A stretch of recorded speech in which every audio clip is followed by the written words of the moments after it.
પ્રસારને મળેલો મેલ છે, મેલની અંદર એવું છે કે તામિલનાડુ કોર્ટના કોઈ ચુકાદાને લઈને એના કોઈ રિએક્શન સ્વરૂપે બધી જ કોર્ટોને ઉડાડી દેવામાં આવશે બપોરે 12 વાગ્યા સુધીમાં. એવી ઘટનાના મેલના આધારે અમારી સમગ્ર પોલીસની ટીમ, BDDS ની ટીમ, અલગ અલગ બીજી સર્ચ ઓપરેશનની ટીમ અહીંયા આવી ચૂકી છે.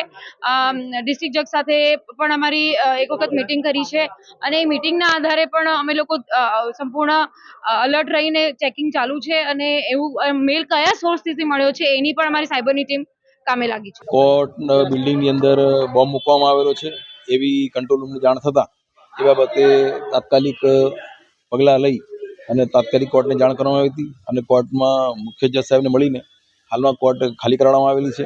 જે જાપ્તો આવેલો હતો એ જાપ્તાના લોકોને તારીખ આપી દેવામાં આવેલી છે અને ટોટલ 19 કોર્ટો હોય 19 કોર્ટને સેનિટાઈઝ કરવાનું કામ ચાલુ છે. આ તમામ કામ પતશે પછી કોર્ટો ચાલુ કરવામાં આવશે. હાલમાં બિલ્ડિંગ ખાલી કરાવી દેવામાં આવેલું છે અને આજુબાજુ બિલ્ડિંગ ઘેરીને કોઈ પણ વ્યક્તિની પ્રવેશ બંધી કરી દેવામાં આવેલી છે.